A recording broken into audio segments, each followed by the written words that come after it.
Hello. Oh, start video. Hello, Fidel. Can you hear me? Hello.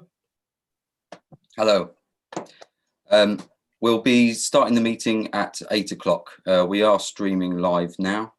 Right. So if you just like to mute yourself again, then I will ask you to unmute in a couple of minutes, all right?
Nice image.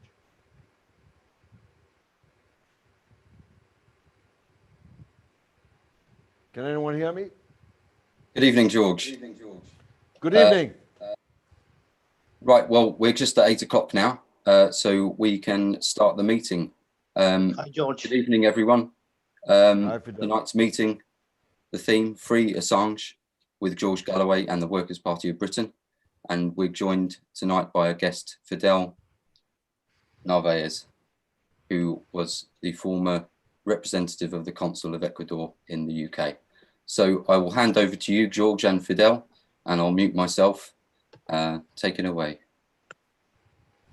Good evening to all my comrades in the Workers' Party and to all those not yet in the Workers' Party who are watching on other platforms. And salute to Fidel, whose fidelity, appropriately, to the cause of justice and decency in relation to Julian Assange's long siege inside the Ecuador embassy will be remembered forever, long after those less faithful to justice and decency are forgotten.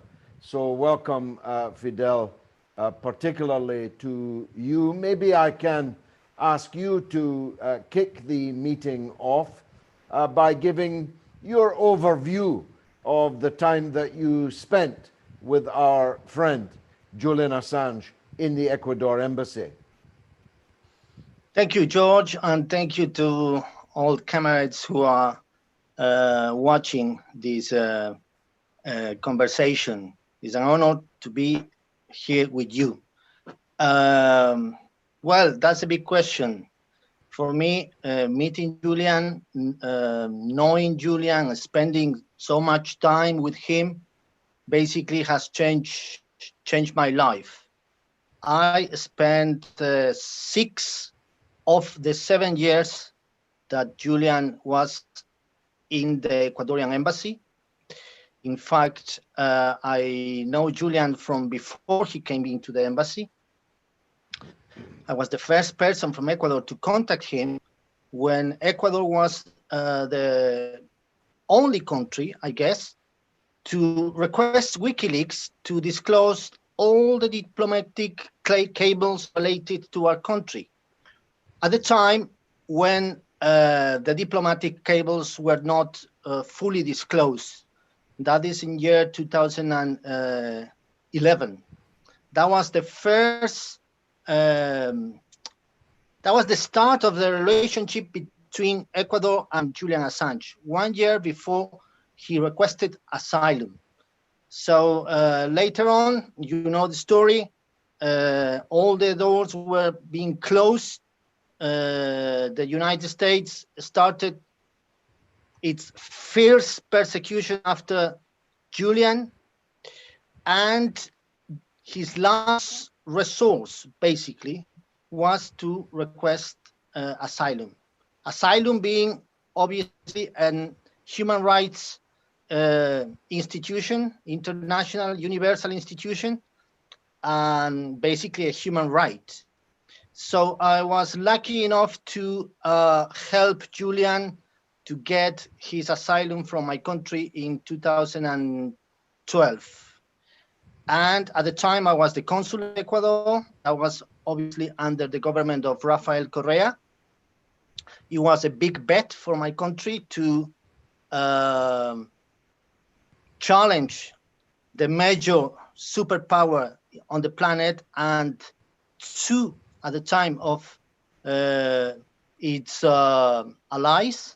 I'm talking about Great Britain, I'm talking about Sweden, but also Australia, who abandoned Julian. So Ecuador, before granting that asylum, approached all these countries involved. Julian was already in the embassy, but the asylum was granted 2 months after he arrived. That is, Ecuador very rigorously studied his case, approached the countries involved, United States, Great Britain, Sweden, Australia, requested guarantees that Julian Assange won't be criminalized by his journalistic activities. We didn't get that guarantee, and we granted the asylum. You know the Ecuadorian embassy, George, because you went there to visit Julian a couple of times. It's a very, very small apartment. It's not meant for living. I mean, it's not meant for staying. It's meant for offices. And now that everybody knows what it's like to be isolated in this pandemic time, at home, with a little garden, being able to go for walks with our pets. Can you just imagine how it will be like if you get isolated in your office and you don't get to get out once in 7 years? So it was a very, very difficult stay for Julian in my embassy, despite what is said in mass media. The relationship between Julian and the Ecuadorians and the Ecuadorian diplomats and all the staff was a very respectful relationship. We need to obviously differentiate two periods in this 7-year-long stay. The first 5 years under President Rafael Correa, where Julian was genuinely protected, and our task was to make him feel welcome. He was respectful of us. He was grateful for what Ecuador was doing for him. He became Ecuadorian during those years. And the second period under the new government of Ecuador, Lenin Moreno, who betrayed Ecuador, betrayed democracy, betrayed its voters, and betrayed Julian Assange, of course, and hand him over to the United States. But it was a despite the conditions, despite the limitations in logistics, we make everything possible for Julian to feel welcome. He was able to work. He was able to have visitors, thousands of visitors in all those 7 years from all over the world. I'm talking about intellectuals, I'm talking about artists, I'm talking about activists, dissidents, politicians from all over the world to come and express solidarity with a man and with the country that was protecting him. Everything changed, obviously, with the new government, and that's something shameful that we can perhaps elaborate in this conversation Well, later. that was a very beautiful introduction. Ecuador and President Rafael Correa wrote their name in history, wrote their name in the stars with the stand that they took, a big bet, a big risk that they took. And no one in history will ever forget that, because this Assange affair is a world historic affair. It will be written about, read about, talked about in 100 years. I want to explore with you the extent to which this bet, this risk, was, in a sense, the reason why the political direction and conduct and morals of the government of Ecuador changed so dramatically. I must tell you, the idea that a man with the name Lenin could behave in such a shameful way is almost too much to bear. Did he start out as a rat, or did he become one? What were the forces at work, the processes at work in the decision by your current president to, as you say, betray everything? He betrayed Ecuador first and foremost. He betrayed Julian second. He betrayed democracy and justice and morality, all of these things, and will always be remembered for that, and for no other reason. He will be remembered for no other reason. Nobody remembers anything good that Judas Iscariot ever did. They remember Judas only as the betrayer. And they will remember this Moreno only as the betrayer. How did that happen, Fidel, from where you stand? Good question, George. Let me just add that there are people who shame their names. They don't honor their names. I'm trying to honor mine. Anyway. You definitely have. Listen, and I just want to add that I agree completely with you that this case will be studied for generations from different angles. Yeah, freedom of expression, of freedom of publication, investigative journalism, the relevance of whistleblowers, state secrecy, corporate media and its relation to the neoliberal establishment, the use of the judiciary as tool for persecuting politically, mass surveillance and intelligence agencies, diplomacy, international law, all those things, asylum. From all those angles, this is an emblematic case that makes history. Going to your question, listen, obviously the man didn't start as a rat, because otherwise we wouldn't choose him to be a candidate for the presidency. He was the vice president of Korea, I think for 7 years altogether. Not many people suspected that the man was not genuine. Yeah, he faked quite well his real self, because he became the successor, nonetheless, of Rafael Correa. He ran on the ticket of the citizen revolution. He won the election on the ticket, on the platform of the citizen revolution, most progressive political process in the history of my country. But very soon he started to show his true colors. And launched a political persecution against Rafael Correa to start with, against the vice president elected with him as in the presidential ticket, and many other of his comrades.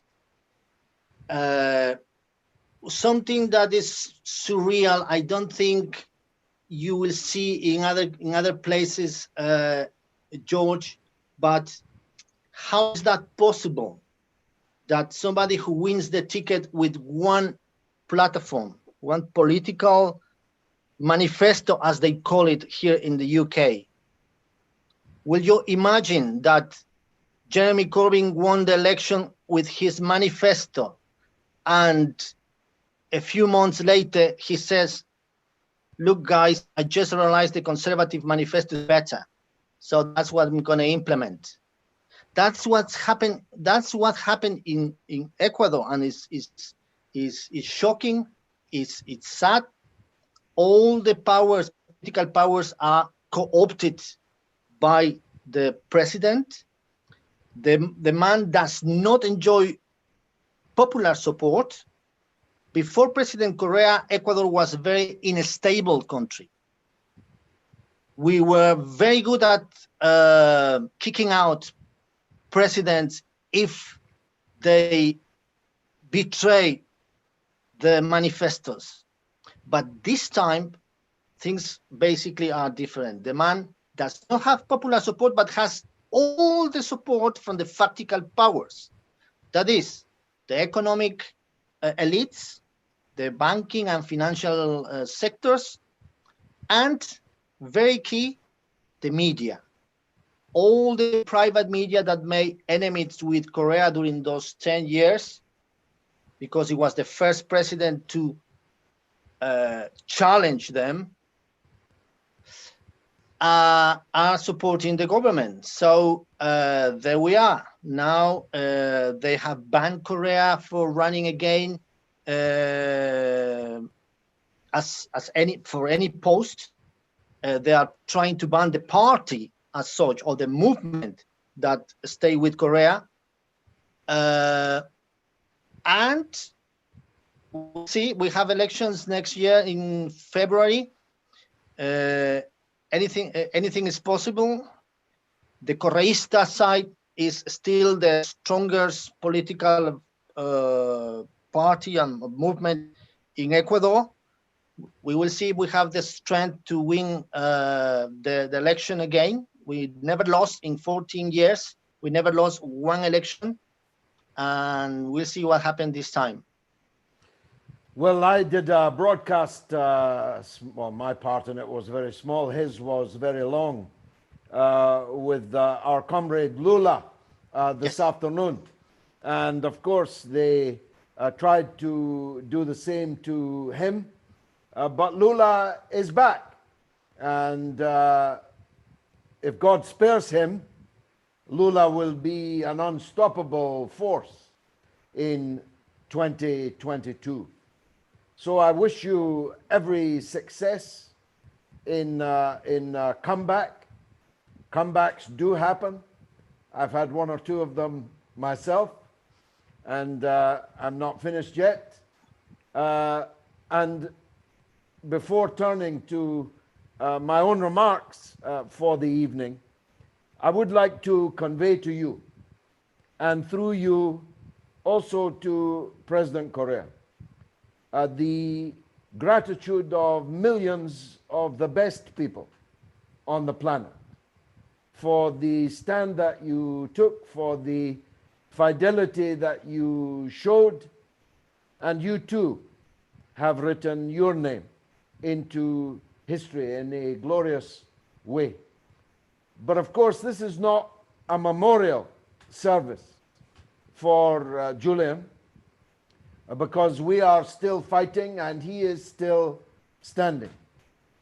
And it is worth, at this juncture, making the point that yesterday at the Old Bailey, there were 3 journalists present in the press section of what is the trial of the century, without doubt, a trial that is central to this world historic story that we are exploring here today. And one of those three was from the National Union of Journalists. In other words, not writing for any publication at all. The main news networks have completely ignored the trial at the Old Bailey in its tragic and its farcical aspects, both of which were extremely newsworthy, but not to the news. Newsworthy to anyone who wants to know, but not newsworthy for people whose task in life is to tightly control what people know. And this, of course, is of a piece with what has happened up until now, because there's more than one Judas in this story. The Moreno presidency in Ecuador is, of course, one of the Judases. But the mainstream media in Britain, in the United States, though less in the United States than in Britain, considering all this is happening on our soil. In Australia, though less in Australia than in Britain, the mainstream media has either taken a decision to completely ignore, to continue the biblical metaphor, the Calvary, the attempt to crucify Julian Assange, or have actively assigned their pens in the service of the empire, in the service of the persecutors. How's that for the noble Fourth Estate?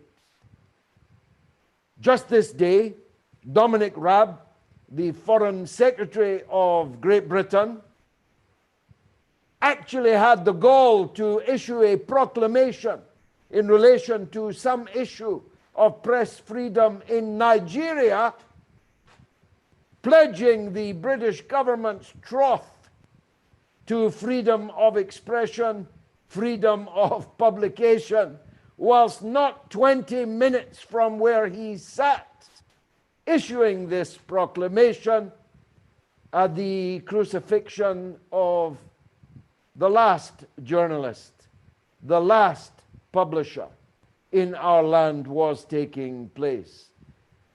I'm never amazed at the venality of our rulers, but I am sometimes surprised by their chutzpah. And this is chutzpah with a cherry on top, to pretend that you stand for freedom of expression and freedom of the press, whilst trying to nail Julian Assange to the cross, really takes the biscuit. But that's what happened today.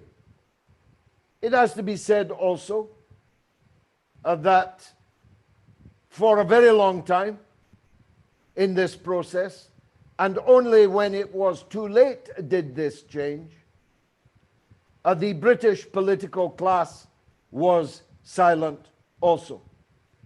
And now I can think of only one member of Parliament, Richard Bergen, who has continued to table questions and harry the government over not just the big picture, but the small picture. And here again, I'm surprised.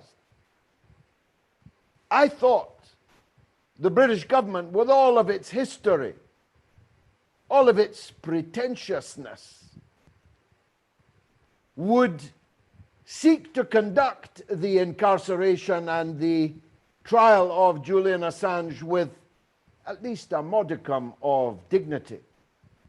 After all, what would they have lost by doing so?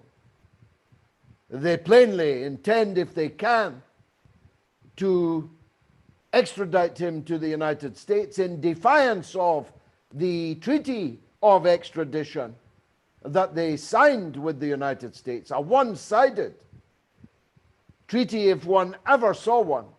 Reminds you of the treaties we used to impose on colonies or semi-colonies in the 19th century, an unequal treaty to be sure, but even that unequal treaty forbids the extradition of Julian Assange on the indictment that is being used, the third indictment, by the way.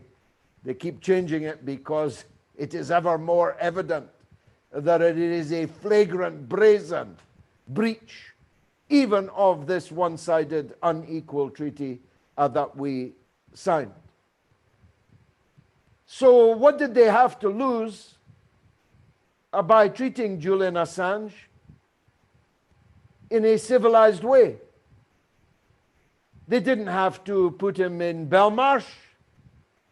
They could have put him in a lesser prison.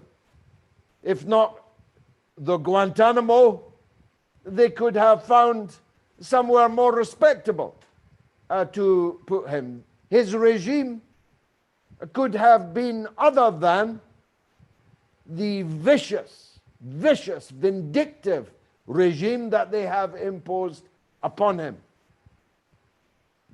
A regime in which, imagine this, in the land of the Magna Carta, we're never done lecturing other people about the rules-based order, about the rule of law and its sanctity.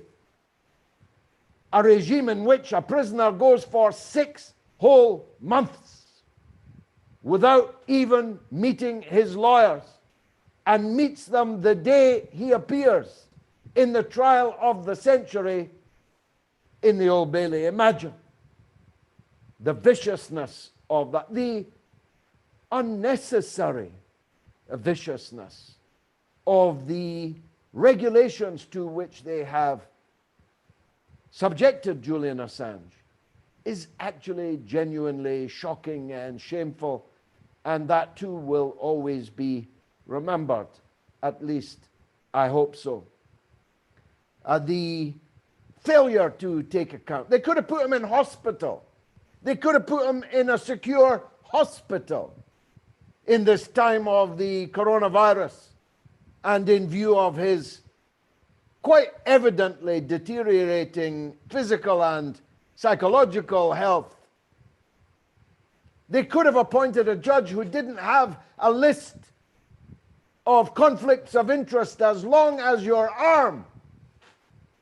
Conflicts of interest herself in relation to her husband, in relation to her son, any one of which would have led a more circumspect jurist to recuse themselves from the case. They could have allowed him to sit with his lawyers like a normal prisoner does. They put him in a glass box. Why? What did they think he might do? As Fidel will testify, Julian is a gentle person. If ever a man deserved the appellation gentleman, it's Julian Assange. Far more of a gentleman than me, I can assure you. A gentle, peaceful man, never involved in any violence or aggression. Man who doesn't even raise his voice is placed in a glass box so that he can't hear his own trial, can't speak to his own counsel, nor they to him. They could have done the normal, decorous things that British justice usually likes to do in order at least to give a semblance of propriety to their deliberations. But they did none of these. The courtroom has seemed more like a mob-bought court in New Jersey than the grand old lady of the Old Bailey. And but for the work of the Honorable Craig Murray, we wouldn't know any of it. His court reporting, a model, magisterial court reporting, is the only reason we know that the prosecution counsel is a savage beast and the judge a pliant tool. That's the only reason that we can know that.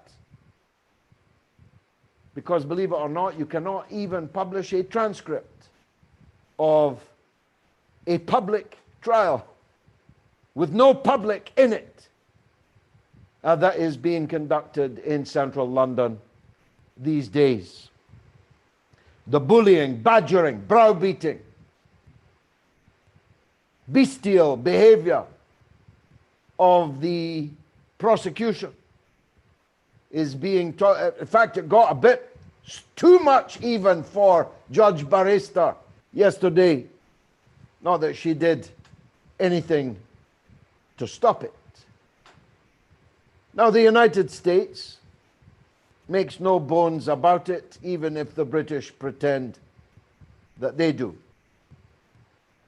This persecution of Julian Assange is not just to punish Julian. Of course, a vindictive desire for punishment is one of the motives. But a far more significant motive is to terrify other potential Julian Assanges. Now, as it happens, that's not really necessary in Britain. In the old adage, thank God you cannot bribe or twist the average British journalist. But when you see what unbribed he'll do, you realize there's no reason to. There are no journalists left to terrify in Britain. But just in case, there's one in the universities now. Just in case there's one citizen journalist with a phone and a laptop somewhere now who might one day dream that the purpose of journalism is to hold the powerful to account. This persecution of Julian Assange is designed to terrify them. It is designed to terrify any potential Julian Assanges anywhere and for all time. I predict that it will not do so because, being a socialist, I have confidence in the human spirit, in the human condition. But they certainly intend to try. And in parenthesis, what's happening to Julian can happen to any one of the so-called journalists turning their backs on Julian Assange today. Because it's Julian today and war crimes today, but it can be any one of a number of things that could lead to demands by a future American government for their extradition, and the precedent will have been set, and not just by an American administration. If you were reporting on, say, the assassination of my friend Jamal Khashoggi and the chopping of his body into pieces and the flushing of them down a drain in Istanbul, what's to stop Saudi Arabia demanding the extradition of that reporter? And if our government was feeling sufficiently craven towards Saudi Arabia or Turkey or any number of other countries, what's to say that those journalists writing those reports would not face the same fate? So Julian Assange is still fighting, and we are still fighting for him. because in truth we are fighting not only for him, but for our right to know what our governments are doing on our dollar, in our name, in wars and conflicts and other matters all around the world. And Workers' Party members are outside the Old Bailey and will be again tomorrow. And we are doing everything we can, on every platform we can, to highlight the importance of this case. And if, as we must expect, unless the judge is the greatest actress since Greta Garbo, the court finds against Julian in the face of an Everest of contrary evidence, then this matter will go all the way to the Supreme Court. But of course, whilst that is some comfort, that maybe somewhere in the upper reaches of the British judiciary, a judge might be found with some love of justice and decency. That, of course, requires, almost certain, the continued incarceration of the prisoner Julian Assange in Belmarsh jail, which is swirling with coronavirus, cutting down people left and right, staff and inmates, as his health continues to deteriorate. And if that fails, the fight will move to the United States. We will never give up this fight to free Julian Assange so that he might continue his work, world historic work, exposing the crimes of the powerful and the wealthy who continue to rule our world. Fidel, a final word from you. You knew Julian, know him better than most. You were close to him in that small place we call the Ecuador embassy, which many people imagine to be a fortress of some kind, but we both know it was a very small space indeed. You knew him better than most. What would be your message to Julian this evening if he could hear it, and one day, God willing, he will hear it? What would be your final words to him this evening? Listen, George, I would say to Julian, thank you.